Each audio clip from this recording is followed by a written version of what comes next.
Twin political storms gathered more force today over potential misdeeds at the IRS and the seizure of reporters' phone records. The Attorney General faced questions before the House Judiciary Committee, and the administration came under new criticism. Now, my question isn't about who's going to resign. My question is, who's going to jail over this scandal? House Speaker John Boehner led the way this morning as Republicans stepped up demands for action in the scandal at the Internal Revenue Service. There are laws in place to prevent this type of abuse. Someone made a conscious decision to harass and to hold up these requests for tax-exempt status. That followed last night's release of a report from the Treasury Department's Inspector General. It found the IRS used inappropriate criteria that identified for review Tea Party and other organizations applying for tax-exempt status based upon their names or policy positions. And there was more. USA Today reported that during the same period, the IRS approved perhaps dozens of applications from similar liberal and progressive groups. Mr. President. On the Senate floor, Republican Minority Leader Mitch McConnell pressed the White House to make sure the IRS cooperates fully with congressional investigations. These allegations are very serious. That there was an effort to bring the power of the federal government to bear on those the administration disagreed with in the middle of a heated national election. It actually could be criminal. And we're determined to get the answers. McConnell and the other 44 Republicans in the Senate signed a letter to President Obama demanding full compliance.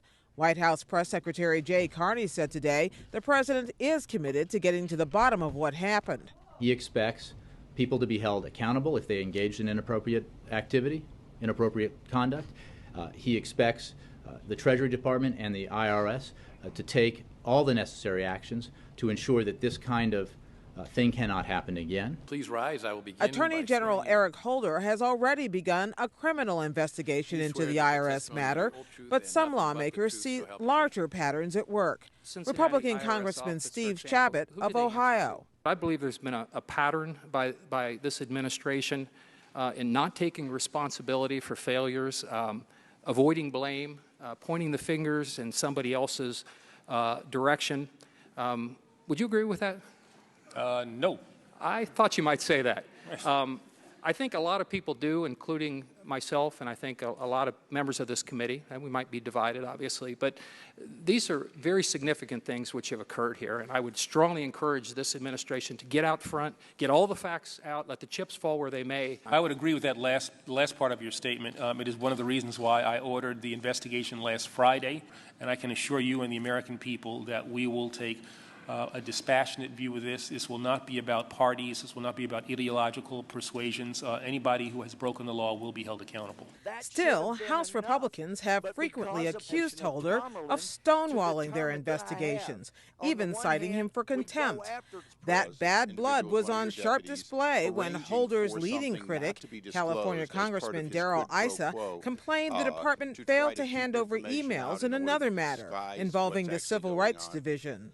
I will certainly look at the request. It's not something that I have personally been involved in, but I'll look at the request and try to be as responsive as we can. I'm sure there must have been a good reason why only the to and from parts were provided. Yes, you didn't want us to see the details. Mr. Attorney General, knowing the to and from, typically do. Knowing the to and... I'm not going to stop talking now. Characterize something as something close to Mr. Chairman, would you inform the witness as to the rules of this committee? Appropriate and is too consistent with the way in which you conduct yourself as a member of Congress. It's unacceptable and it's shameful. Holder also faced criticism from lawmakers on both sides of the aisle about the Justice Department's decision to subpoena phone records from the Associated Press. It's part of an investigation into leaks about a failed terror plot last year. The Attorney General says he recused himself from the probe early on because he was one of the officials who had access to the information that was leaked. Instead, he named his deputy, James Cole, to handle the matter, and Cole, in turn, made the decision to seek the phone records. California Democrat Zoe Lofgren pressed him on that decision. Well, this is both an ongoing matter and an ongoing matter about which I know nothing. So I'm not in a position really to answer that question. But here's what I do think. I do think that at the conclusion of this matter, and when I can be back involved in it, that given the attention that it has generated, that some kind of after-action analysis would be appropriate. But it seems to me the damage done to a free press is substantial and will continue until corrective action is taken. And I would hope that we might be able to further pursue this, Mr. Chairman, and get some clarification on future action, either through